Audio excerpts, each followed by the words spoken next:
Anushka video on कर लीजिए। आवाज आ रही है मेरी? आ रही है?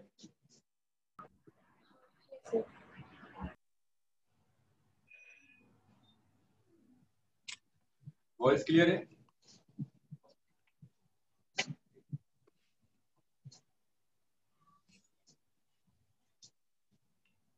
चलिए आज हम लोग स्टार्ट करेंगे बेसिक मैथ्स। ठीक है, फिजिक्स का हम लोग स्टार्टिंग वहीं से करेंगे। आप लोग इंजीनियरिंग के स्टूडेंट हैं तो मैं ये मानता हूँ कि हाँ आप लोगों को ये बेसिक मैथमेटिकल टूल्स आते हैं, तो थोड़ा फास्ट चलेंगे। ठीक है, कोशिश करेंगे कि आज ही के दिन कंप्लीट हो जाए। अगर थोड़ा लेट रेस्पॉन्स करेंगे तो एक लेक्चर और लगेगा। ठीक है,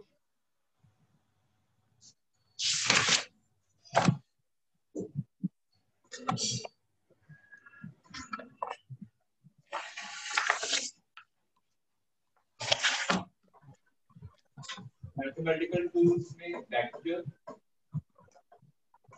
basic knowledge of differentiation and integration,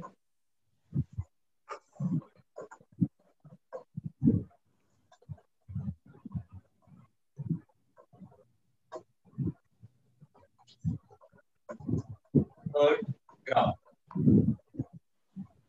हो सकता है इस वाले पार्ट को मैं स्किप कर दूं, ठीक है, क्योंकि आप लोग डिफरेंशिएशन और इंटीग्रेशन बहुत डिटेल में पढ़ते हैं। ठीक है, तो मैं यहाँ पे टारगेट करूंगा वेक्टर पे। ठीक है, जहां से क्वेश्चन जो बेसिक हमें आनी चाहिए वेक्टर की चीज।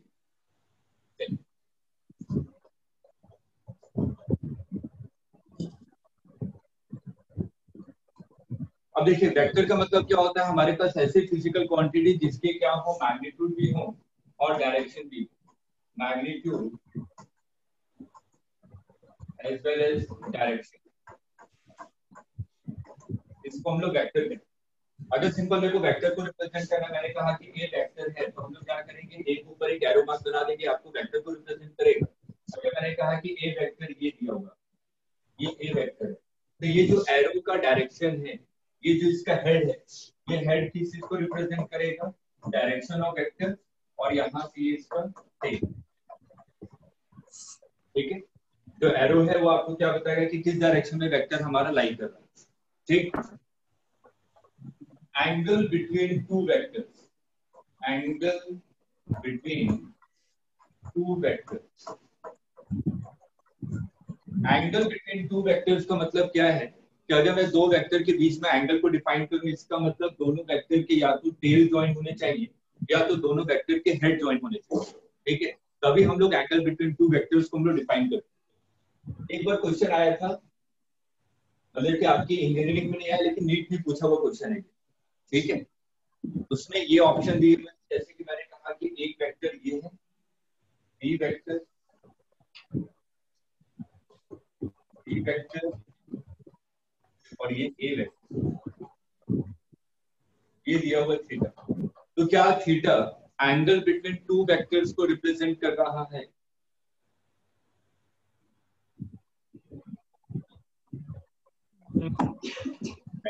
क्योंकि यहाँ पे देखिए इसका हेड इसके टेल से ज्वाइन है। ठीक है, और ये हमने थीटा को रिप्रेजेंट किया, तो हमने सिंपल बेसिक चीज क्या सीखी थी, दोनों के टेल ज्वाइन होने चाहिए या तो दोनों के हेड ज्वाइन होने चाहिए। यहाँ पे theta angle between two vectors को रिप्रेजेंट नहीं कर रहा। ठीक, अगर मैंने ऐसा थीटा बना दिया, ए वेक्टर बी वेक्टर, ये थीटा, क्या theta angle between two vectors को रिप्रेजेंट कर रहा है? बिल्कुल सही। हम लोग डायरेक्शन को चेंज नहीं कर रहे हैं, तो इसको मैंने एक्सटेंड कर दिया। ये वेक्टर ये है, दोनों के टेल आपके ज्वाइन है, इसका मतलब थीटा क्या कर रहा है, दोनों वेक्टर के बीच में एंगल को रिप्रेजेंट कर रहा है। ठीक है,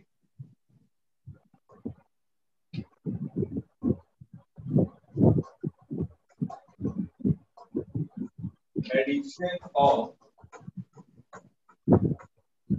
टू वेक्टर, अगर मैं दो वेक्टर को ऐड करूं, जैसे कि मैंने कहा कि R vector is equal to A plus B, देखो दो वेक्टर को ऐड करना, तो हमारे पास दो वेक्टर हैं, ए वेक्टर और ये बी वेक्टर, और इन दोनों के बीच में एंगल कितना दिया हुआ है, थीटा। ठीक है, अब मेरे से पूछा गया कि रिजल्टेंट वेक्टर का मैग्नीट्यूड और डायरेक्शन दोनों हमें निकालना है। तो हमारे पास बेसिक तरीका क्या है, अगर मैं किसी भी वेक्टर को रिप्रेजेंट कर रहा हूँ, मैंने लिखा कि ये एक्स एक्सिस है, ये वाई एक्सिस, और और ये वेक्टर ए। एक अगर मैं यहाँ पे परपेंडिकुलर लाइन ड्रॉ करूँ, मैंने कहा कि यहाँ पे आपने परपेंडिकुलर लाइन ड्रॉ किया तो ये क्या हो जाएगा, x component of vector A. ठीक, अगर ये थीटा है तो ये कंपोनेंट कितना होगा,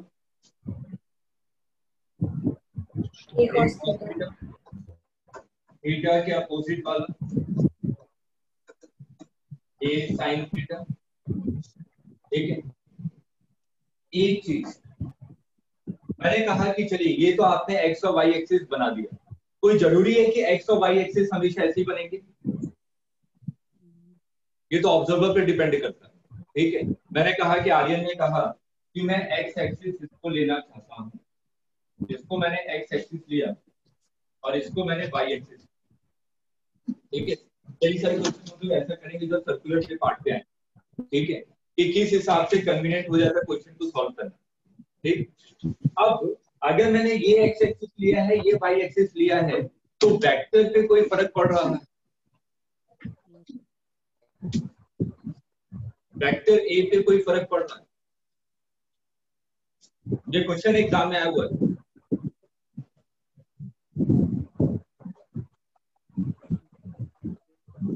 By orientation of axis, is there any effect on vector?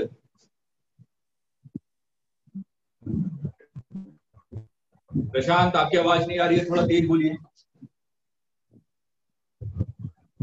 No sir, नहीं पड़ रहा। इफेक्ट पड़ रहा है? No no.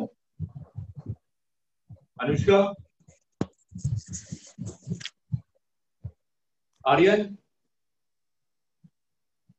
नहीं पढ़ना चाहिए। नहीं पढ़ रहा, क्यों?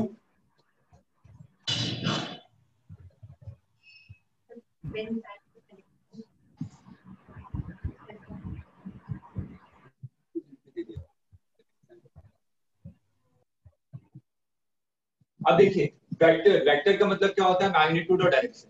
ठीक है, अगर मैं यहाँ पे बात करूं, मैं एक्स एक्सिस ये लूं या ये लूं या कोई सा भी ओरिएंटेशन ले लूं, तो इस वेक्टर के मैग्नीट्यूड और इसके डायरेक्शन पे कोई भी फर्क नहीं पड़ रहा। ठीक, लेकिन फर्क किस पे पड़ रहा है, सोच के बताइए। एंगल। प्रशांत सही कह रहे हैं, बताइए क्या बता रहे हैं। एंगल पे पड़ रहा सर फर्क। तो एंगल पे फर्क पड़ने से क्या होगा,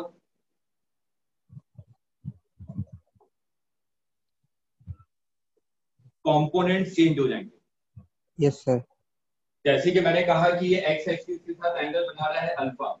ठीक है, तो अगर यहाँ पे अगर मैं डिफाइन करूं, तो आपने कहा कि ये परपेंडिकुलर लाइन आपने ड्रॉ की, ये परपेंडिकुलर लाइन ड्रॉ करेंगे। अब एक्स कंपोनेंट कितना हो जाएगा, ए कॉस अल्फा, और वाई कंपोनेंट कितना हो जाएगा, ए साइन अल्फा।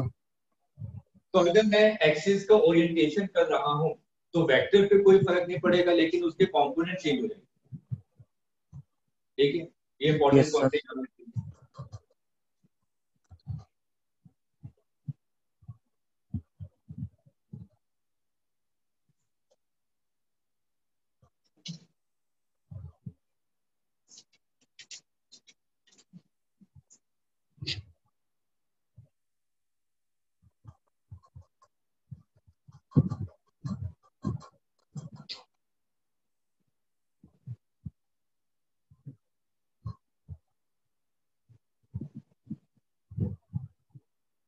देखिए, एक चीज मैं पहले से क्लियर करते हुए चलता हूँ कि आप लोग इंजीनियरिंग के स्टूडेंट हैं, तो नेक्स्ट ईयर आपका जो पहला मेंस होगा वो जल्दी ही होगा। हो सकता है कि जैन में हो या तो फेब में हो, तो हम लोग के पास टाइम 3.5 मंथ्स के अप्रॉक्स है। ठीक, और इंजीनियरिंग में मैं सिर्फ ऊपर से पढ़ा के नहीं निकल सकता, मेरे को डीपली बताना पड़ेगा कि हाँ इसके पीछे बेसिक कॉन्सेप्ट क्या है। अगर मैं बेसिक कॉन्सेप्ट पे जाऊंगा तो मेरे को टाइम ज्यादा चाहिए। ठीक, तो हम लोग क्या करेंगे, कोशिश ये करेंगे कि देखिए दो तरीके से पढ़ाई होती है, या तो मैं 3 महीने में सिलेबस कंप्लीट करा दूं क्रैश कोर्स की तरह। ठीक है, अगर मैं 3 महीने में सिलेबस कंप्लीट करवा सकता हूं क्रैश कोर्स की तरह, उससे आपको फायदा नहीं मिलेगा। ठीक है, उसी स्टेज पे वापस आ जाएंगे जिस स्टेज पे अभी खड़े हैं। ठीक, लेकिन यस सर। एक तरीका ये है कि हम लोग 3 महीने में मैक्सिमम सिलेबस कंप्लीट करने की कोशिश करें। मैक्सिमम 70% हो सकता है, 80% हो सकता है। ठीक है, क्योंकि मेरे को ये भी पता है कि सेकंड अटेम्प्ट मेरे को मिलेगा, 2 मेंस होते हैं ना, ठीक है। Yes sir. अगर सेकंड अटेम्प्ट मिलेगा तो मैं अगर इस फर्स्ट अटेम्प्ट में 70% अपने नॉलेज को बहुत डीपली लेके जाता हूँ, तो 70 में से अगर आपने 55% भी अगर अच्छे से स्कोर कर लिया तो आप लोग मेंस क्वालिफाई कर जाएंगे, ठीक है। उसके बाद का जो 1-2 महीने का टाइम हमें मिलेगा नेक्स्ट मेंस के लिए, तब तक हम लोगों का 100% सिलेबस बहुत अच्छी तरीके से कंप्लीट हो चुका होगा, तो सेकंड अटेम्प्ट में आप लोग और अच्छा स्कोर कर सकते हैं। Yes sir. तो थोड़ा सा इसको बिल्कुल क्लियर कट करते हुए चलिएगा। 3 महीने में अगर सिर्फ और सिर्फ हम लोग सिलेबस कंप्लीशन पे जाएंगे तो क्रैश कोर्स की तरह होगा। मेरी कोशिश ये रहेगी कि मैं मैक्सिमम चीजें कवर करा दूं। मैं तो मिनिमम 70% कह रहा हूँ, ये भी हो सकता है कि हम लोग 90% कंप्लीट कर लें, ठीक है। Yes, और मेरे को पता है कि स्टेट एंड क्वेश्चन में ग्राफिकल एनालिसिस से क्वेश्चन आते हैं, तो ग्राफिकल एनालिसिस में मेरे को 2 या 3 दिन का टाइम देना पड़ेगा, डीपली बताना पड़ेगा कि कैसे कैसे क्वेश्चन को ट्विस्ट किया जाता है, ठीक है। और उसमें अगर एक ही लेक्चर में मैं स्किप करके आगे बढ़ जाऊंगा तो क्वेश्चन अगर बाई चांस आ गया, अगर डीप नॉलेज नहीं है तो वहीं पे क्वेश्चन को गलत करके आप लोग आ जाएंगे। तो इस चीज को अपने माइंड में बिल्कुल क्लियर कट रखिए, एग्जाम क्वालिफाई करना है, बोर्ड की तरह सिलेबस कंप्लीट नहीं करना। सिलेबस कंप्लीट करेंगे रिजल्ट कुछ नहीं मिलेगा, उतनी चीजें पढ़िए जिसमें आपको पूरा कमांड हो। अगर हमने 90% कवर किया है तो 90% आपके स्कोर भी आने चाहिए, ठीक है। कोशिश मेरी पूरी रहेगी कि मैं मैक्सिमम सिलेबस, अगर 100% भी हो जाता है अच्छी तरीके से, वो पूरा का पूरा आप पे डिपेंड करता है। जितनी जल्दी आप लोग रिस्पॉन्स करेंगे मेरी स्पीड बढ़ती जाएगी, मैं कोई सा भी कॉन्सेप्ट छोड़ूंगा नहीं। Yes sir. ठीक है। अब मेरे को यहाँ पे 2 वेक्टर को ऐड करना है, तो वेक्टर एडिशन का तरीका क्या है? अगर मेरे को ए में बी को ऐड करना है तो मैं ए के हेड से बी के टेल को ज्वाइन करूंगा। ए के हेड से आपने बी के टेल को ज्वाइन किया, ए प्लस बी, ठीक है। ये आपका स्टार्टिंग पॉइंट था और इस वाले पॉइंट का आपने एंड किया। तो स्टार्टिंग पॉइंट और एंड पॉइंट को ज्वाइन करने वाली लाइन आपको क्या देगा? रिजल्टेंट वेक्टर,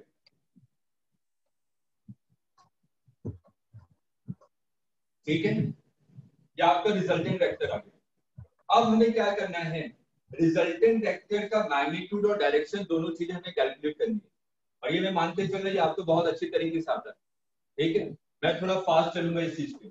मैंने क्या किया, इसको एक्सटेंड किया, यहाँ पे परपेंडिकुलर ड्रॉ किया, तो अगर ये थीटा है तो ये भी थीटा होगा, ये कंपोनेंट हो जाएगा बी कॉस थीटा और ये वाला कंपोनेंट हो जाएगा बी साइन थीटा, ठीक है।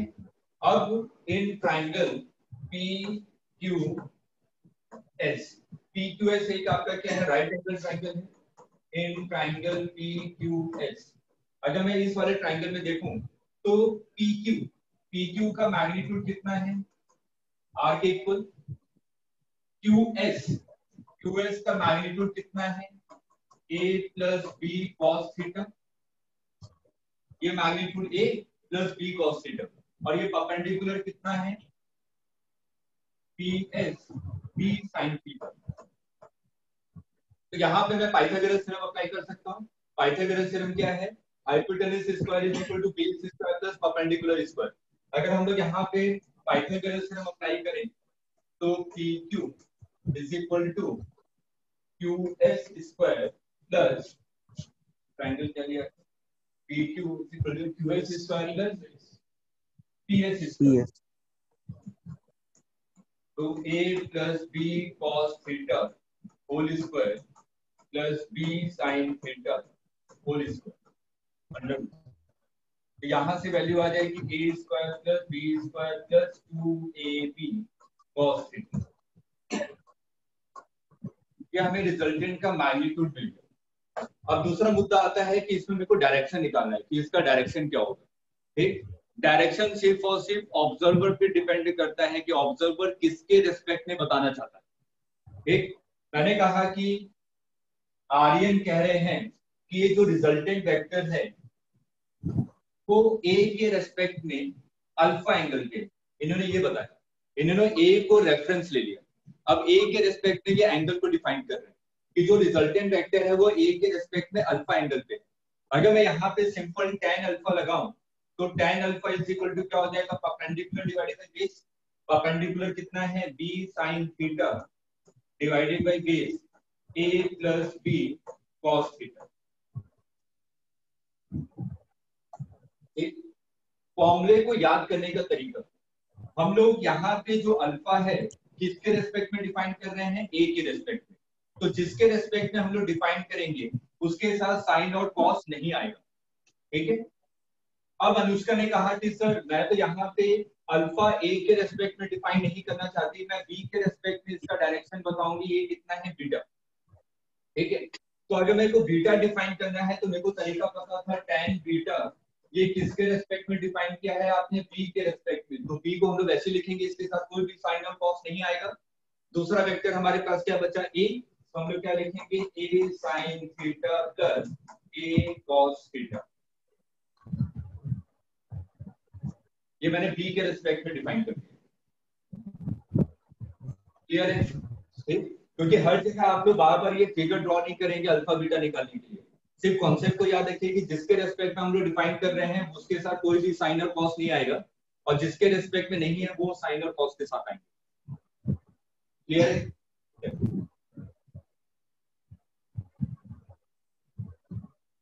तो रिजल्टेंट वेक्टर का आपने मैग्नीट्यूड भी निकाल लिया, डायरेक्शन भी निकाल लिया। अब मैंने कहा कि मेरे को रिजल्टेंट वेक्टर चाहिए a माइनस बी का। मैंने कहा कि ये आपका b है, ये a है, और इन दोनों के बीच में एंगल थीटा है। मैं a माइनस बी को a vector plus minus of b vector लिख सकता हूँ, ठीक। जब भी किसी भी वेक्टर को माइनस से मल्टीप्लाई करते हैं तो सिर्फ और सिर्फ उसके डायरेक्शन को डिफाइन करता है, ठीक। अगर मैंने b वेक्टर को माइनस से मल्टीप्लाई कर दिया, इसका मतलब इसको आपने कितना एंगल रोटेट कर दिया, 180 डिग्री।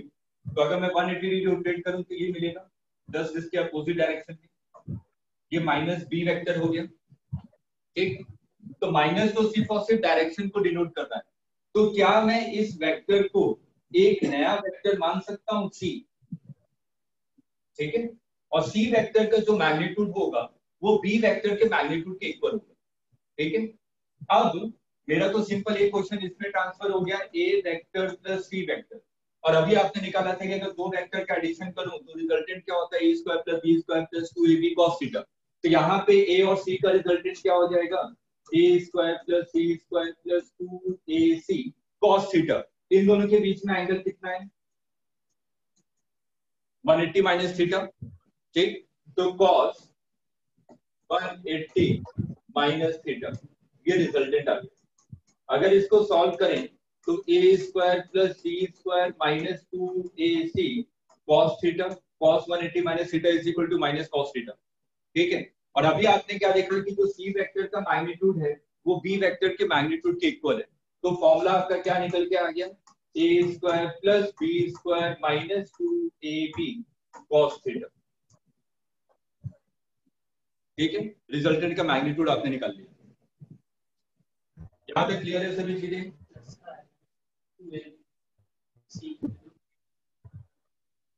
देखिए यहाँ पे किसी को कंफ्यूजन है कि सर सी वेक्टर तो माइनस ऑफ बी वेक्टर है। बेटा हम लोग यहाँ पे जो आर लिख रहे हैं वो क्या लिख रहे हैं, मैग्नीट्यूड। हम लोग रिजल्टेंट का मैग्नीट्यूड निकाल रहे हैं।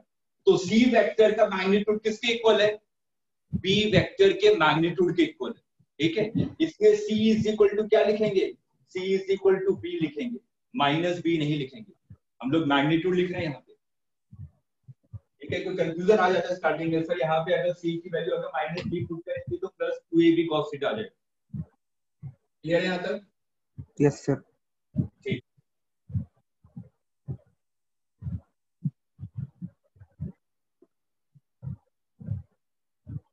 अब देखिए ये जो हमने पोर्शन पढ़ा है ये कहाँ कहाँ पे हमारे रिपीट होने वाले हैं। जब हम लोग रिलेटिव मोशन इन 2 डायमेंशन पढ़ेंगे वहां पे वेक्टर का ये कॉन्सेप्ट आएगा, ठीक है। तो उसके बाद जब हम लोग जो वेव पढ़ते हैं, जब इंटरफेरेंस ऑफ एसएचएम पढ़ते हैं, ठीक है, कि नेट एम्पलीट्यूड कितना आ रहा है, वहां पे ये कॉन्सेप्ट दोबारा रिपीट होगा, ठीक। और जब हम लोग वेव पढ़ेंगे, वेव ऑप्टिक्स में YTSC इंटरफेरेंस पे काम करता है, ठीक है, वहां पे ये कॉन्सेप्ट दोबारा रिपीट होगा। इससे मैंने कहा कि ये इंपॉर्टेंट पार्ट है। ठीक है, नोट कर लिया तो बताइएगा, फिर आगे बढ़ूंगा। नोट कर लिया? ठीक। प्रशांत वीडियो को ऑन रखेंगे तो मेरे लिए आसानी होगी, क्योंकि बार बार आपको बोलने की आवश्यकता नहीं पड़ेगी। आप लोग सिंपल आपके जेस्चर से मैं समझ जाऊंगा कि हाँ चीजें क्लियर है। आशुतोष आप ही वीडियो को ऑन रखिए।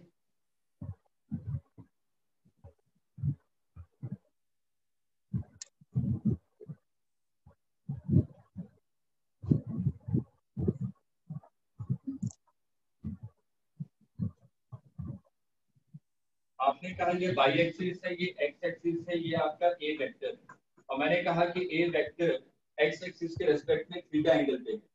तो यहाँ पे आपने क्या कहा कि इसके सबसे पहले कंपोनेंट्स निकालिए। आपने एक परपेंडिकुलर लाइन ड्रॉ किया और कहा कि ये कंपोनेंट होगा ए cos थीटा और ये वाला कंपोनेंट होगा ए sin थीटा। थीटा के साथ वाला कंपोनेंट हमेशा cos होता है, क्योंकि यहाँ पे हमें एक्स और वाई एक्सिस आसानी से नजर आ रहा है, इसलिए आप लोग रटते क्या है, चीजों को रटिए मत। हमेशा इस चीज को ध्यान में रखिए कि थीटा के साथ वाला कंपोनेंट हमेशा कॉस होगा और थीटा के सामने वाला कंपोनेंट हमेशा साइन में होगा। ठीक है, क्योंकि ये कॉन्सेप्ट आपका एनएलएम में आएगा जहां पे हम लोग कंपोनेंट से क्वेश्चन को सॉल्व करते हैं। अब मैंने एक चीज सीखी थी थोड़ी देर पहले कि अगर मैं इसको वेक्टर रिप्रेजेंट करूं, मैंने कहा कि ये एक वेक्टर है, इस वेक्टर में ये वाला वेक्टर मैंने ऐड कर दिया, लेकिन इसके हेड से दूसरे के टेल को ज्वाइन किया, ठीक, तो मेरे को रिजल्टेंट वेक्टर मिल गया। इनिशियल पॉइंट और फाइनल पॉइंट को ज्वाइन कर दिए तो आपको ए वेक्टर मिल गया। तो ये तो सिंपल वेक्टर एडिशन है ना। तो अगर ये वेक्टर एडिशन है तो एक कॉन्सेप्ट आता है आपका यूनिट वेक्टर। यूनिट वेक्टर का मतलब क्या होता है? ऐसा वेक्टर जिसका मैग्नीट्यूड क्या हो, 1। ठीक, तो यूनिट वेक्टर को हम लोग कैसे रिप्रेजेंट करते हैं? जैसे मैंने कहा कि ए वेक्टर का आपको यूनिट वेक्टर निकालना है, तो ए वेक्टर का यूनिट वेक्टर हम लोग कैसे निकालेंगे? A cap. A cap is equal to क्या होगा? A vector divided by modulus of A. ठीक है, या सिंपल मॉड्यूलस ऑफ ए को आप लोग क्या लिख सकते हैं? सिंपल ए। अगर मैं यहाँ पे ध्यान से देखूं तो इसको मैं क्रॉस मल्टीप्लाई कर सकता हूं, तो ए वेक्टर को सिंपल लिखने का तरीका क्या हो गया? Modulus of A into unit vector. तो किसी भी वेक्टर को रिप्रेजेंट करने का तरीका क्या है? मैग्नीट्यूड को उसके यूनिट वेक्टर से अगर मैं मल्टीप्लाई कर दूं तो उस वेक्टर को रिप्रेजेंट मैं कर सकता हूं। ठीक, इसी कॉन्सेप्ट को हम लोग यहाँ पे अप्लाई करेंगे। तो इस चीज को समझने के लिए मेरे पास 3 एक्सिस हैं, एक्स, वाई एंड जेड। तो इसमें हमने क्या किया, जो एक्स डायरेक्शन में यूनिट वेक्टर है जिसको मैंने आई कैप मान लिया, वाई डायरेक्शन वाले को जे कैप मान लिया और जेड डायरेक्शन वाले को के कैप मान लिया। तो यहाँ पे मैंने देखा कि अगर ए वेक्टर को मेरे को लिखना है तो ए वेक्टर आपका क्या होगा? A vector is equal to ये वाला वेक्टर प्लस ये वाला वेक्टर। ये चीज तो है। तो ये वाले वेक्टर का मैग्नीट्यूड कितना है? a cos theta. इस वाले वेक्टर का मैग्नीट्यूड a cos थीटा है। अभी मैंने देखा कि अगर मेरे को वेक्टर रिप्रेजेंट करना है तो मैग्नीट्यूड इनटू यूनिट वेक्टर। ठीक है, तो मैग्नीट्यूड तो आपने लिख दिया a cos थीटा, तो x डायरेक्शन में यूनिट वेक्टर क्या है? i cap. तो इसको आपने i कैप लिख दिया, प्लस इस वाले वेक्टर को मेरे को लिखना है, इस वाले वेक्टर का मैग्नीट्यूड कितना है? a sin थीटा, और इस डायरेक्शन में यूनिट वेक्टर क्या है? j cap. ठीक है, अब अगर मैं सिंपल इस वाली इक्वेशन को देखूं ध्यान से, आई कैप के साथ जो कोफिशिएंट होगा ये किस चीज को रिप्रेजेंट करेगा? x component. आई कैप के साथ जो कोफिशिएंट होगा वो x कंपोनेंट को डिनोट करेगा, j कैप के साथ जो कंपोनेंट होगा वो y कंपोनेंट को डिनोट करेगा, और k कैप के साथ अगर कोई कंपोनेंट होता है तो वो किसको डिनोट करेगा? z component. ठीक है, ये कॉन्सेप्ट यूज होगा जब हम लोग वर्क पावर एनर्जी पढ़ेंगे। ठीक है, वर्क पावर एनर्जी में कंजर्वेटिव नॉन कंजर्वेटिव फोर्स को हम लोग डिफाइन करते हैं। मैं साथ साथ में बताते आ रहा हूँ कि कहाँ पे यूज आने वाले इन सब चीजों के। ठीक है, तो सिंपल किसी भी वेक्टर को मैं ऐसे लिख सकता हूँ, A vector is equal to A X I cap plus A Y J cap plus A Z K cap. ax x component, ay y component, az z component। अब इस वाले फिगर को अगर ध्यान से देखें, अगर मैंने आपसे पूछा कि ए वेक्टर का मैग्नीट्यूड कितना है, तो ए वेक्टर का मैग्नीट्यूड आप लोग क्या कहेंगे, base square plus perpendicular square. Simple Pythagoras theorem आपने लगा दिया। तो अगर मैं Yes, ए sir. वेक्टर का मैग्नीट्यूड इस वाले केस में लिखूं, तो ए वेक्टर का मैग्नीट्यूड आप लोग लिखेंगे under root A x square plus A Y square. Y square. ठीक है, अब मैं इसको जनरलाइज कर रहा हूं, यहाँ पे आपके तीनों कंपोनेंट्स, ठीक, इसको अगर मैं जनरलाइज करूं तो ए वेक्टर का मैग्नीट्यूड आ जाएगा ए x square plus A Y square plus A Z square. Clear है यहां तक? ठीक है, अगर नोट कर लिया तो आगे बढ़ें।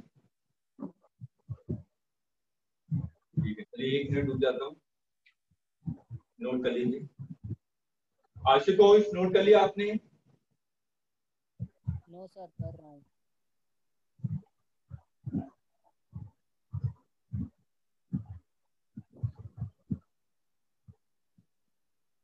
देखिए वेक्टर में आपने देखा होगा कि अगर 3 डायमेंशन वेक्टर है तो 3 डायमेंशन वेक्टर का मतलब जिस कमरे में आप लोग बैठे हुए हैं किसी एक कॉर्नर को आप लोग मान लीजिए ओरिजिन, ठीक है, किसी भी एक कॉर्नर को ओरिजिन मान लीजिए, तो उसके साथ देखिए 3 चीजें लाइन आपको नजर आ रही होंगी, एक को मान लीजिए एक्स, एक को वाई और एक को जेड, ठीक है, और एक रॉड इमेजिन कीजिए, ठीक है, एक रॉड को मानिए कि ओरिजिन से आ रहा है और वो रॉड ऐसे इस तरीके से, ठीक है। अब ये जो रॉड का एक एंड है, ठीक है, ये रॉड और एक्स एक्सिस इन दोनों के बीच में एंगल बन रहा है क्या? इमेजिन कीजिए कि ओरिजिन से एक रॉड है जो बीच में ऐसे आपने एक रॉड को ले लिया, तो ये रॉड एक्स एक्सिस के साथ एंगल बना रहा है क्या? ठीक है, वाई एक्सिस के साथ भी एंगल बना रहा है ये वाला, और जेड एक्सिस के साथ भी एंगल बना रहा है, ठीक। तो यहाँ पे एंगल को डिफाइन करने के लिए हम लोग कॉस फंक्शन लेते हैं, ठीक है। अगर मैं यहाँ पे कॉस अल्फा लिखूं तो कॉस अल्फा, अल्फा का मतलब क्या है, एंगल बिटवीन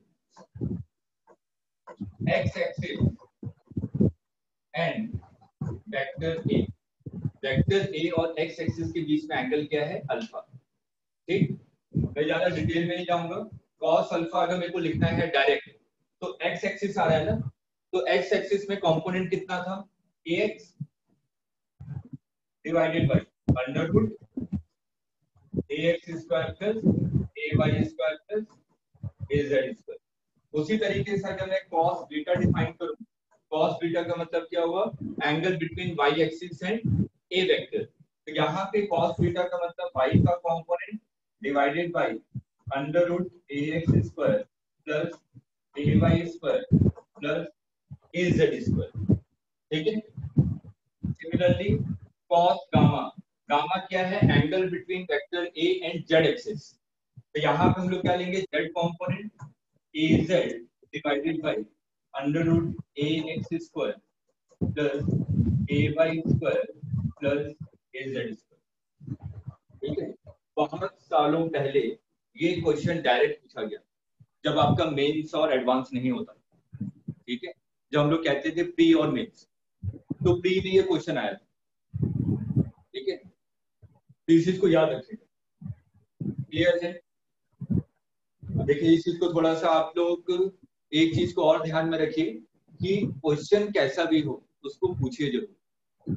कई बार होता है कि मैं बार बार कह रहा हूँ कि ये तो बेसिक है, इतनी चीजें आनी चाहिए, कोई जरूरी नहीं है, कहीं पे हो सकता है कि मिस कॉन्सेप्ट आपके दिमाग में हो या कोई पार्ट में पढ़ा रहा हूँ वो चीज ना समझ में आई हो, लेकिन आप लोग हेजिटेशन के कारण उसको पूछ नहीं रहे हैं क्लास में। पूछिए, ये क्लास सिर्फ और सिर्फ आपके लिए।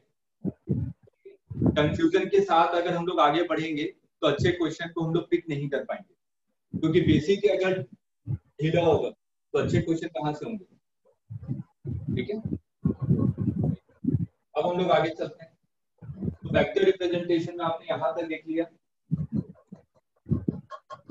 अब हम लोग आते हैं basic product of two vector.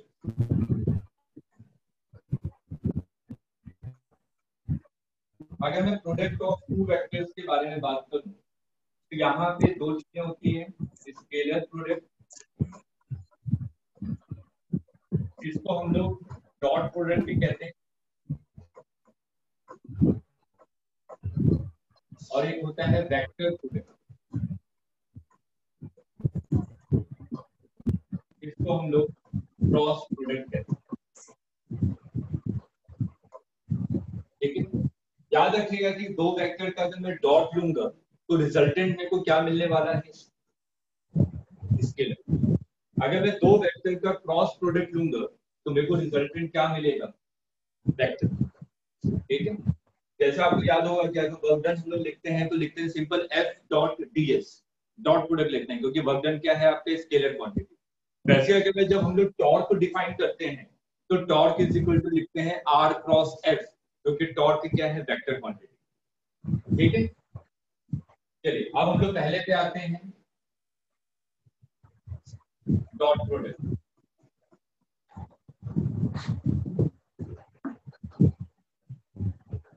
Dot product में मैंने कहा कि a dot b is equal to ab cos theta.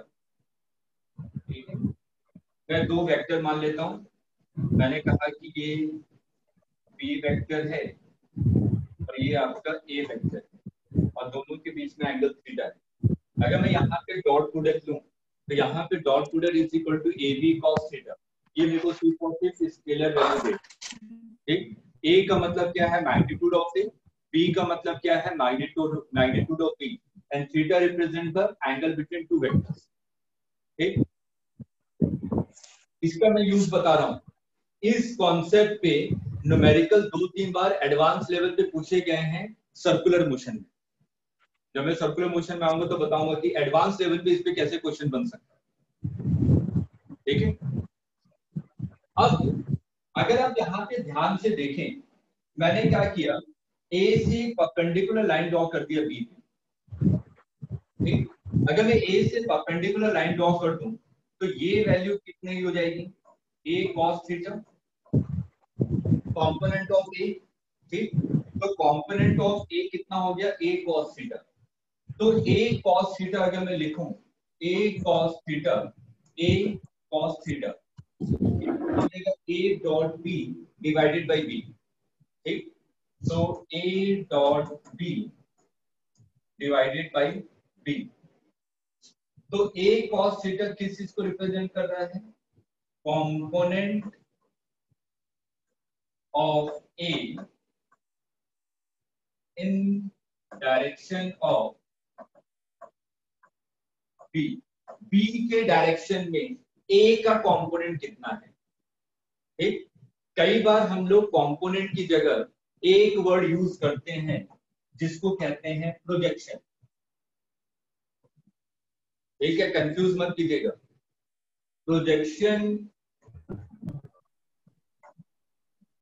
Of a along b, दोनों का मतलब एक ही है, component of a along b या simple projection of a along b, दोनों का मतलब एक ही है।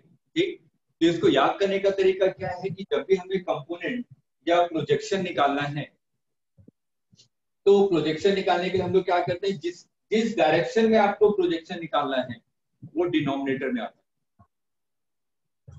जैसे कि मैंने कहा component of b along a, a के डायरेक्शन में b का कंपोनेंट, तो मैं सिंपल क्या लिखूंगा, a dot b divided by a। ठीक है, चीजें बहुत सिंपल है, मैंने भी बताया कि इसमें एडवांस में 2-3 क्वेश्चन आ चुके हैं, इससे थोड़ा सा ध्यान दीजिए, सर्कुलर से कोरिलेट करेंगे जब सर्कुलर मोशन पढ़ेंगे।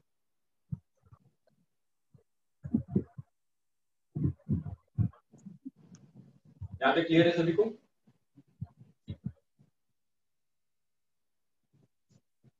अगर मैं i डॉट i करूं, सबको पता है क्या आएगा,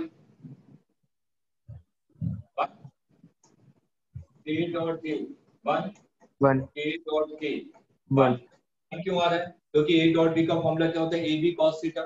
i डॉट i करूंगा, इसका मतलब दोनों क्या है, पैरेलल है, दोनों पैरेलल होंगे तो एंगल कितना होगा, 0, cos 0 की वैल्यू 1, और i वेक्टर का मैग्नीट्यूड कितना होगा, 1, क्योंकि यूनिट वेक्टर है, और दूसरा भी i वेक्टर है तो इसका मैग्नीट्यूड भी कितना होगा, 1। तो ए बी कॉस थीटा मतलब कि हर एक की वैल्यू 1 है, तो 1 इंटू 1 इंटू 1 ये वैल्यू कितनी हो जाएगी 1। तो उसी सिमिलरली जे डॉट जे के डॉट के, अगर मैं यहाँ पे बात करूँ आई डॉट जे, क्योंकि x और y इन दोनों के बीच में एंगल कितना है 90, cos 90 की value 0। Similarly j dot k and i dot k, ठीक है। अब देखिए क्वेश्चन को हम लोग समझते कैसे हैं, क्योंकि जब हम लोग इस पे क्वेश्चन आपका ज्यादा रहता है डॉट प्रोडक्ट की कॉन्सेप्ट पे, जब हम लोग प्रोजेक्टाइल मोशन पढ़ते हैं, ठीक है, कितने टाइम के बाद वेलोसिटी इनिशियल वेलोसिटी की परपेंडिकुलर हो जाएगी। इंक्लाइन प्लेन में भी पढ़ते हैं कि कितने एंगल से मैं प्रोजेक्ट करूं या कितनी वेलोसिटी से प्रोजेक्ट करूं कि जब वो इंक्लाइन सरफेस पे टकराए तो 90 डिग्री पे टकराए, ठीक है। इस टाइप के क्वेश्चन बनते हैं प्रोजेक्टाइल मोशन। तो जैसे ही क्वेश्चन में कहीं पे भी आए कि दो वेक्टर एक दूसरे के परपेंडिकुलर हो रहे हैं, तो आपके दिमाग में तुरंत स्ट्राइक करना चाहिए कि ए डॉट बी क्या होना चाहिए 0, ठीक है। If two vectors are perpendicular, if two vectors are perpendicular to each other, then A dot B is equal to 0। ये क्वेश्चन को पिक करने का तरीका होता है कि मैं सोचना कहां से स्टार्ट करूं, मैं वर्डिंग पे ध्यान दूंगा, ठीक है। कभी कभी हम लोग परपेंडिकुलर वर्ड यूज नहीं करते हैं, इसकी जगह यूज करते हैं ऑर्थोगोनल, ठीक है। आपको पता होगा ऑर्थोगोनल मैथ्स में कई जगह आता है, ठीक है। तो ऑर्थोगोनल का भी मतलब क्या होता है, perpendicular. It also means perpendicular. Confuse मत कीजिएगा कि ऑर्थोगोनल वर्ड कहां से आ गया। ऑर्थोगोनल के भी वर्ड का मतलब क्या होता है कि दोनों वेक्टर क्या हैं एक दूसरे के परपेंडिकुलर।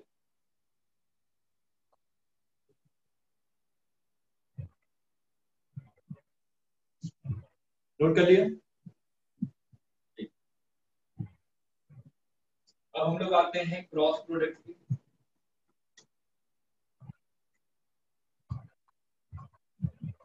ए क्रॉस बी, मैंने कहा कि दो वेक्टर हैं और दोनों के बीच में एंगल थीटा, तो A cross B is equal to A B sine theta into eta cap. A B sine theta ये क्या बता रहे हैं, मैग्नीट्यूड को,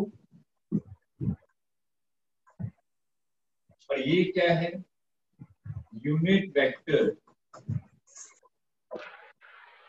perpendicular to A and B.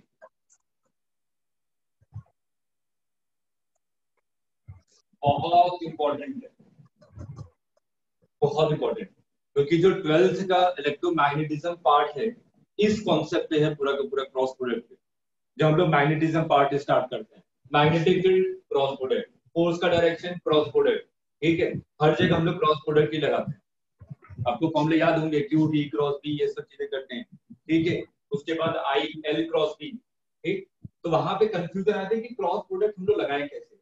मैं सिंगल एक तरीका बताऊंगा, उसी तरीकों को पूरे फिजिक्स में फॉलो करेंगे, ठीक है। क्योंकि जब हम लोग ईएमआई और ये सब चीजें पढ़ते हैं तो हमें लिखा रहता है कि अगर हमने करंट का डायरेक्शन निकालना है तो राइट हैंड एफबीआई, ये कहते हैं ना।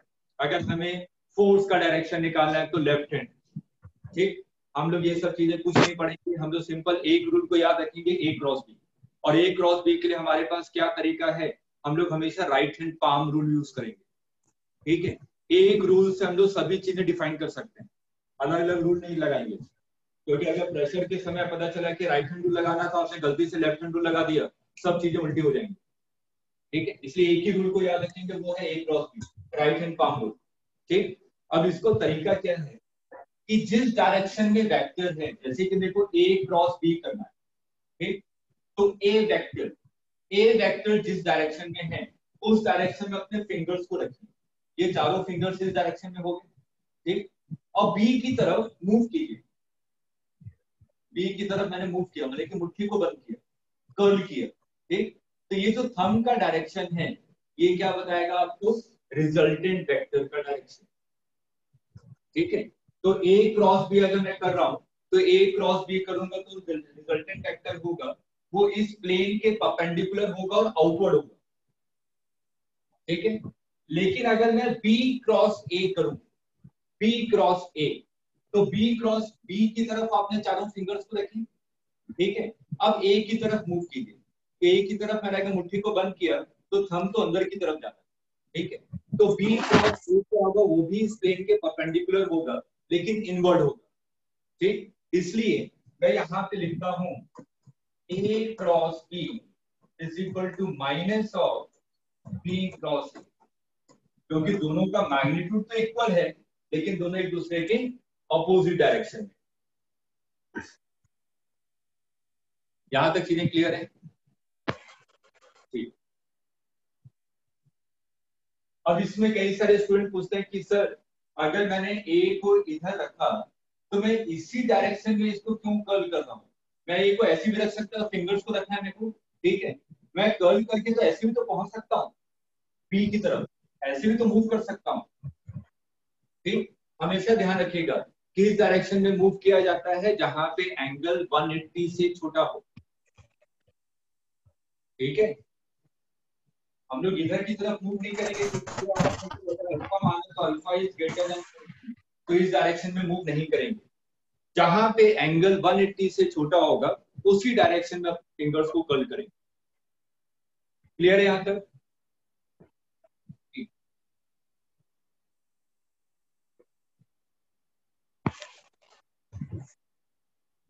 अब जैसे कि मैंने कहा कि a vector is equal to a1 i cap plus b1 j cap plus c1 k cap, b vector is equal to a2 i cap plus b2 j cap plus c2 k cap. आप सभी लोगों को पता है कि अगर a cross b निकालना है तो मैं डिटरमिनेंट की मदद से इसको निकालता हूं, ठीक। तो यहाँ पे आपने क्या किया, सबसे पहले a लिखा है तो इसलिए पहले i j k और a का कोफिशिएंट i का कितना है a1 b1 c1 a2 b2 c2। अब इसको तरीका क्या है, प्लस माइनस प्लस, ये तो पता ना कि को फैक्टर से प्लस माइनस आते हैं, ठीक है। तो यहाँ पे हम लोग अगर डिफाइन करेंगे तो सबसे पहले i, तो i कितना हो जाएगा ब्रैकेट में b1 c2 minus c1 b2, c1 c2 minus c1 b2। उसके बाद कौन सा साइन आ रहा है माइनस, तो minus j cap a1 c2 minus c1 a2 k cap, इसको हम लोग कर देंगे तो a1 b2 minus b1 a2, ये क्या आ जाएगा a क्रॉस b की वैल्यू आ जाएगी।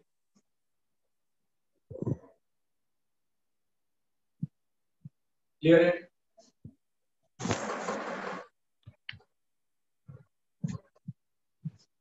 नोट कर लीजिए, मेरे ख्याल से इसमें किसी को कंफ्यूजन नहीं है, मैथ्स में बहुत पढ़ते हैं आप लोग ये सब चीजें।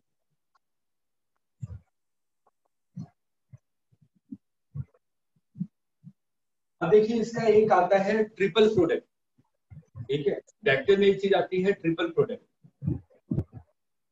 a dot b cross c।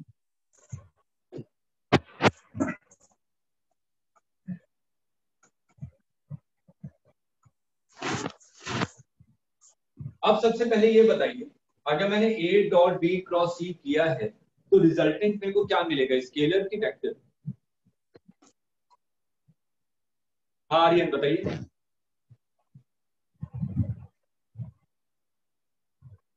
Scalar. Scalar. Ashutosh क्या कह रहे हैं आप?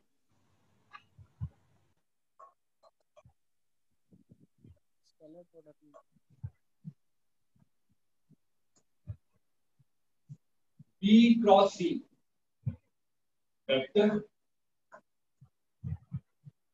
A वेक्टर, वेक्टर का वेक्टर के साथ डॉट प्रोडक्ट लेंगे तो क्या मिलता है स्केलर, ठीक है। ये हम लोग यूज करेंगे जब इलेक्ट्रोमैग्नेटिज्म पढ़ेंगे, ठीक है। ये कॉन्सेप्ट वहां पे यूज होगा। हमेशा ध्यान रखें इन तीनों में अगर कोई भी दो वेक्टर पैरेलल हो गए, ठीक है, इन तीनों में ए बी सी, अगर कोई भी दो वेक्टर पैरेलल हो गए तो रिजल्टेंट क्या होगा, सोच के बताइए। कोई भी दो वेक्टर पैरेलल है, अगर बी और सी पैरेलल हुए तो एंगल 0, साइन 0 की वैल्यू 0, तो मैंने कि 0 मिल गया। अगर ए और बी पैरेलल हैं, ठीक है, ए और बी पैरेलल है, ठीक, बी क्रॉस सी करूंगा, अगर मैं बी क्रॉस सी करूंगा तो मेरे को परपेंडिकुलर मिलेगा, ठीक है, और ए तो बी के पैरेलल था, तो एंगल कितना हो गया 90, cos 90 की वैल्यू 0। तो याद करने का तरीका क्या है कि ट्रिपल प्रोडक्ट में अगर कोई भी दो वेक्टर पैरेलल हो गए तो रिजल्टेंट क्या मिलेगा, 0। छोटी छोटी चीजें हैं, हमें याद रखना। लिख लीजिए, in triple product if any two vectors are parallel then resultant will be 0। In triple product if any two vectors are parallel then resultant will be 0।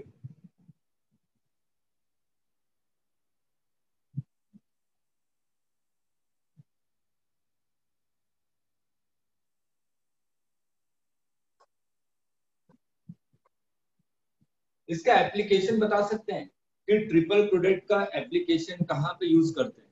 Maths में पढ़ते हैं, वेक्टर आपका पूरा का पूरा चैप्टर है। वॉल्यूम निकालते हैं। बिल्कुल सही। कि अगर कोई भी पैरेलल पाइप है, ठीक है, कोई सा भी अगर पैरेलल पाइप है,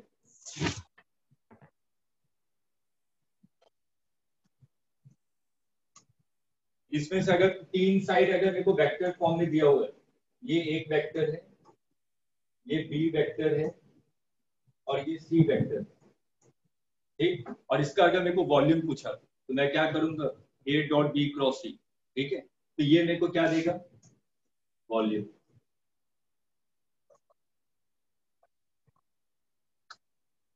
अगर ट्राइंगल है तो आपने जल्दी जल्दी बताती जाएगी। अगर ट्राइंगल है और दो वेक्टर मेरे को दिए हैं, ए वेक्टर और बी वेक्टर, इसका एरिया कैसे निकालेंगे,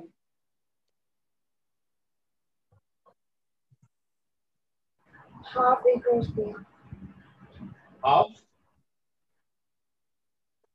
modulus of A cross B, ये क्या देगा, एरिया ऑफ ट्राइंगल।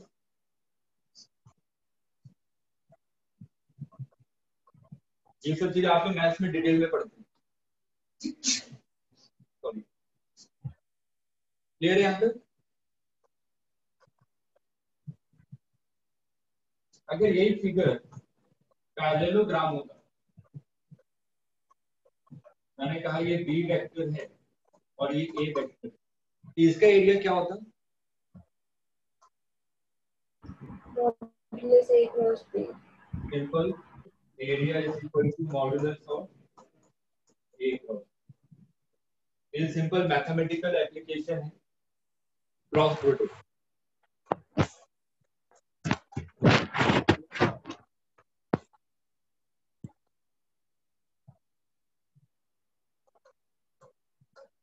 वेक्टर में हमें इतनी चीज आनी चाहिए जो कि हम लोग फिजिक्स में यूज करेंगे, ठीक है, और इसके बियॉन्ड आप लोग मैथ्स में पढ़ते हैं, ठीक।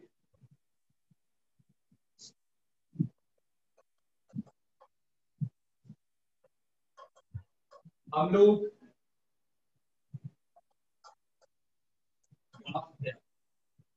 आप लोग मेरे को बताते हैं कि graph, straight line, straight line अगर मैंने लिखा हुआ है y is equal to mx, सबसे पहले स्ट्रेट लाइन की बात करें, पहला फॉर्म है y is equal to mx plus c। m किस चीज को डिनोट करता है, और स्लोप का मतलब क्या होता है, tan थीटा, टेंजेंट, ठीक है। तो ये क्या है, स्लोप इंटरसेप्ट फॉर्म, इसी तरीके से पढ़ते हैं ना मैथ्स में, स्लोप इंटरसेप्ट फॉर्म। तो अगर y is equal to mx plus c है तो ये आपकी x एक्सिस है, ये y एक्सिस है, तो y is equal to mx plus c अगर मेरे को डिनोट करना है तो मैंने कहा ये स्ट्रेट लाइन है, y is equal to mx plus c, y is equal to mx plus c, ये क्या होगा, थीटा, ये x एक्सिस के साथ कितने एंगल पे इंक्लाइंड है, और ये क्या होगा c, ये क्या बताता है, y इंटरसेप्ट,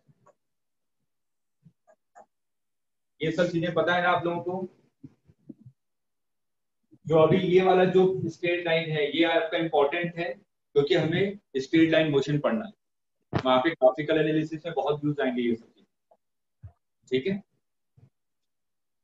सेकंड, नोट कर लिया?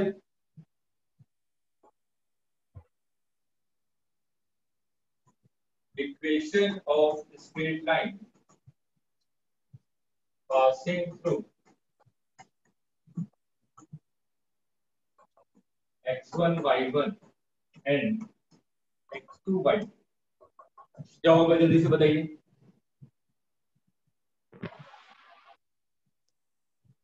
आर्यन? x माइनस और y minus y1 equal to y2 minus y1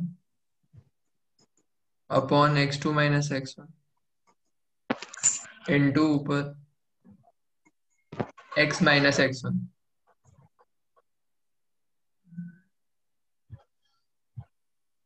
ठीक है,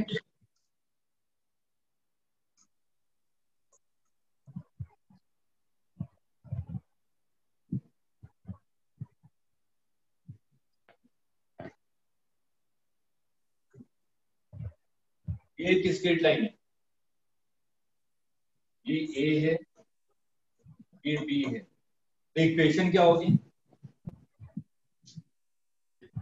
x by a plus y by b equal to 1.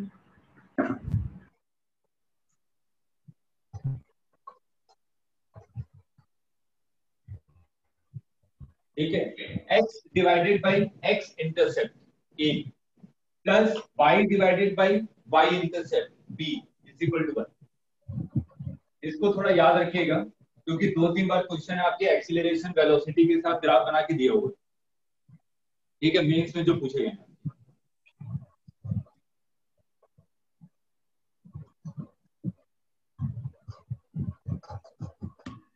Note कर लिया?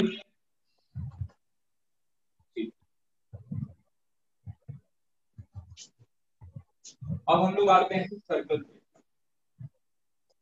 अगर मैं सर्कल की स्टैंडर्ड इक्वेशन की बात करूं x minus x1 square plus y minus y1 square is equal to r square, ये स्टैंडर्ड इक्वेशन है। तो यहाँ पे सेंटर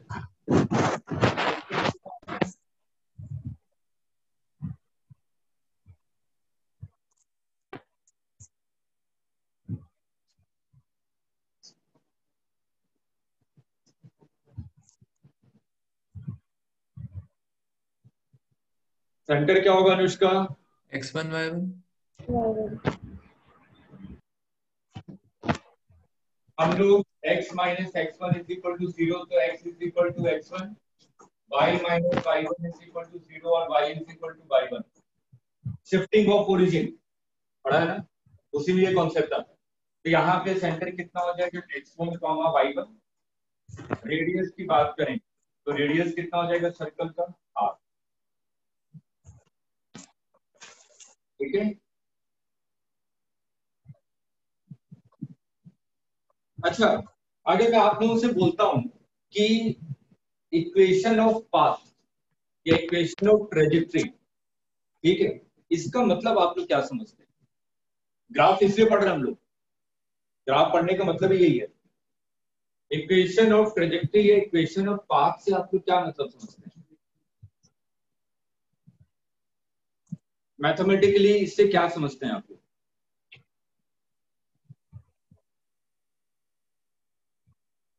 इक्वेशन ऑफ पाथ या इक्वेशन ऑफ ट्रेजेक्टरी का मतलब होता है relationship between y and x।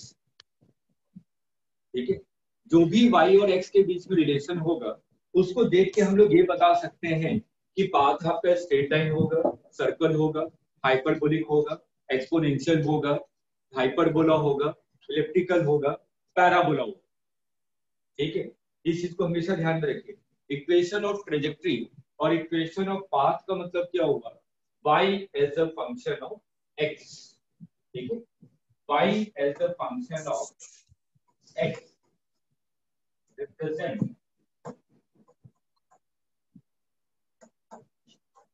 equation of क्योंकि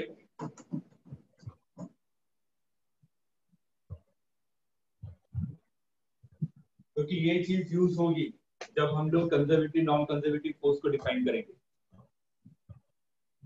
और आपको पढ़ते भी हैं इक्वेशन ऑफ रेक्टिव पैराबोला में, सॉरी प्रोजेक्टाइल मोशन में।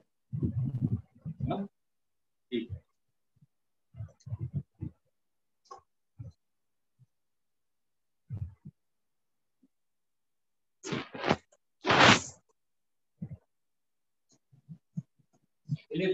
इलिप्स की स्टैंडर्ड इक्वेशन क्या है? x square upon a square plus y square upon b square is equal to 1।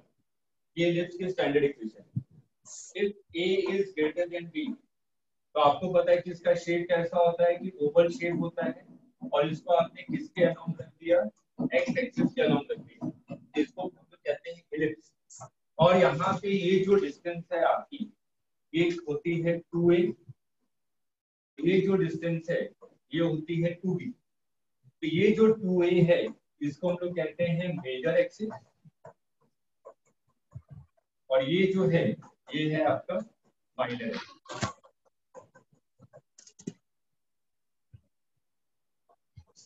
If b is greater than a, b is greater than a का मतलब क्या हुआ? Oval shape किस axis के along है? y axis के along. अगर मैं y एक्सिस के अलोंग बना दूं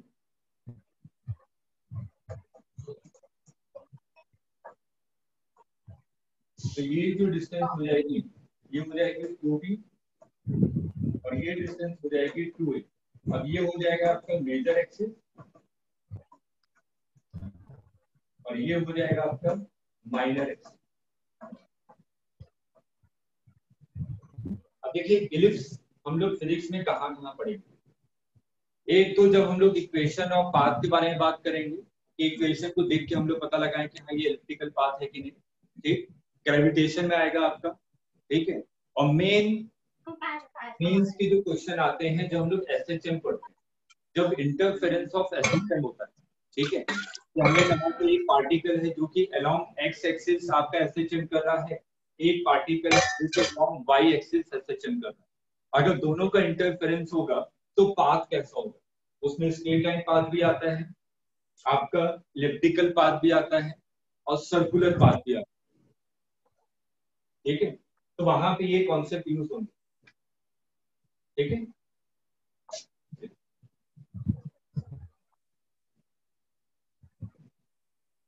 पैराबोला सबसे सिंपल है। अगर मैंने y is directly proportional to x square लिखा, अगर y is directly proportional to x square लिखा, इसका मतलब क्या हुआ? x की वैल्यू में प्लस लूं या माइनस लूं, y हमेशा पॉजिटिव मिलेगा। ठीक है, तो y हमेशा पॉजिटिव मिलेगा, इसका मतलब ग्राफ ऐसा हो।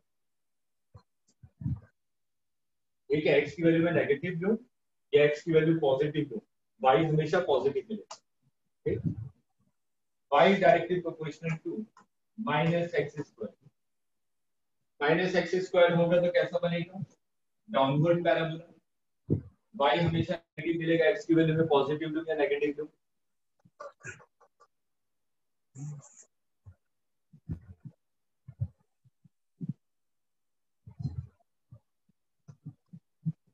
x square x is directly proportional to y square.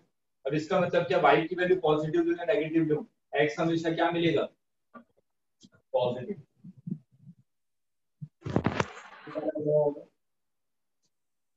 और x directly proportional to minus Y square, इसका ग्राफ कैसा बनेगा?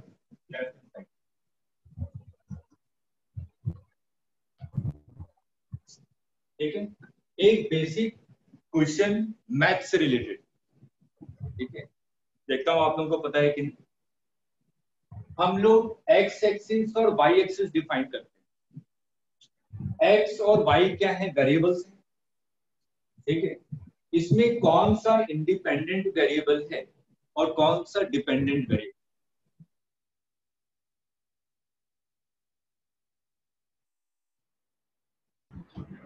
X independent variable. x क्या है Anushka? Independent variable. Independent, and y is dependent. बिल्कुल सही। याद रखिएगा, हम लोग हमेशा y as a function of x लिखते हैं। जैसे कि मैंने लिख दिया y is equal to 2x plus 3, ठीक है।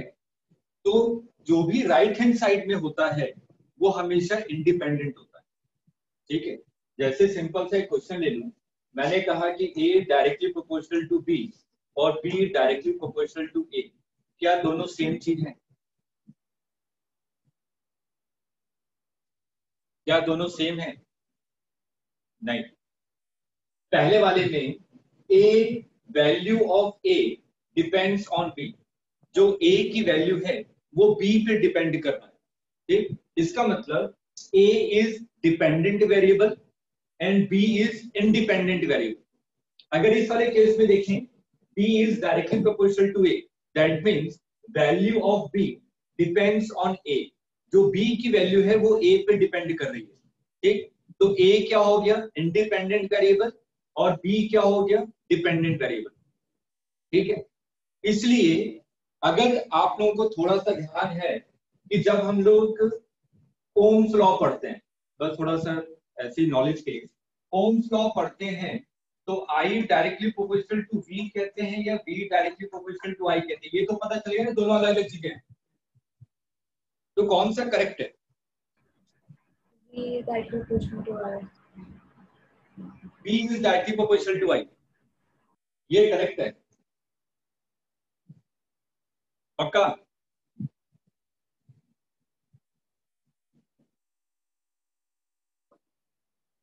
लॉजिकली सोचिए, यहां पे आपने कहा कि V directly proportional to I, इसका मतलब आपने किसको इंडिपेंडेंट बना दिया? करंट को, है ना। करंट को इंडिपेंडेंट बना दिया। वोल्टेज करंट पे डिपेंड कर रहा है ना, कि मतलब कि वोल्टेज की वैल्यू करंट पे डिपेंड कर रही है। मैंने कहा कि आपके पास एक सेल है 10 वोल्ट का, आप दुकान गए, दुकान से आपने 10 वोल्ट की बैटरी खरीद के लिया, ठीक है। तो क्या इसका वोल्टेज 10 वोल्ट रहेगा कि जीरो हो जाएगा? करंट तो है नहीं, क्योंकि मैंने सर्किट में लगाया नहीं है इसको, करंट तो फ्लो नहीं कर रहा ना जब तक इसको मैं किसी सर्किट में ना लगाऊं। करंट की वैल्यू इस केस में तो जीरो है, तो क्या वोल्टेज भी जीरो है? नहीं, बैटरी की तो वोल्टेज है 10 वोल्ट, ठीक है। तो इसका मतलब ये कॉन्सेप्ट गलत है। इसलिए अगर आप लोग ध्यान से देखेंगे, जब भी ग्राफ बनाया जाता है बी और आई के बीच में, आई को यहां रखा जाता है और बी को यहां रखा जाता है हमेशा। अगर किसी बुक में अगर आपको यहाँ पे बी मिल गया और यहाँ पे आई मिल गया, इसका मतलब आप तुरंत देख के आप पता लगा लेंगे कि ये फालतू बुक है। टीचर ऐसे ही पता लगाते हैं, उसको कुछ स्टैंडर्ड्स पता है, ठीक है, कि जो कॉपी पेस्ट मारते हैं दूसरे बुक से, वो चीजों को थोड़ा सा चेंज करने के लिए कि कॉपीराइट से बच जाए, तो बी को इधर लिख देता है, आई को इधर लिख देता है, रहेगा तो स्ट्रेट आई है ना रेजिस्टेंस के केस में, ठीक है। उनको लगता है कि क्या फर्क पड़ा, कोई फर्क नहीं पड़ा, स्टूडेंट को भी लगता है कोई फर्क नहीं पड़ा, मैंने तो सही चीज पढ़ी। लेकिन आईआईटी यहीं पे हिट करता है।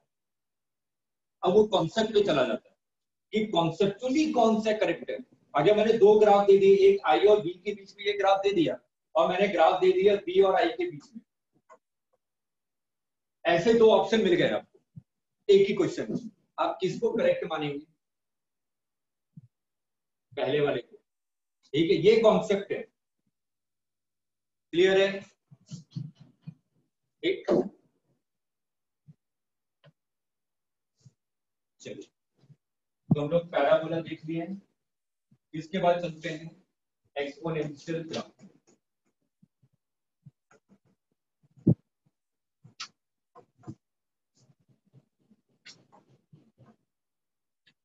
जैसे y is equal to e to the power x, जो e है इसकी अप्रोक्सीमेट वैल्यू कितनी होती है? 2.67, ठीक है।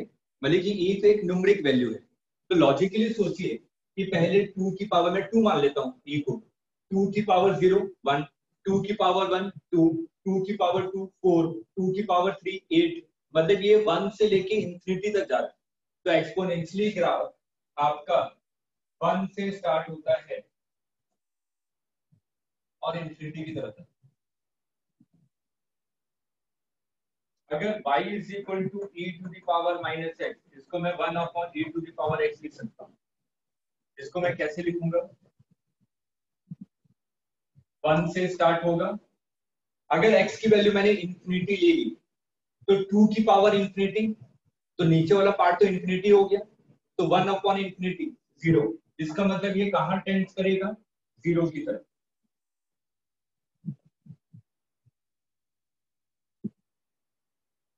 ठीक है,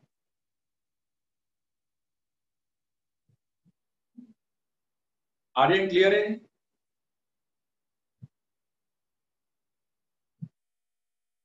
नोट कर लिया? अब एक ग्राफ आता है आपका y is equal to 1 minus e to the power minus. ठीक है, ये ग्राफ कैसा बनता है?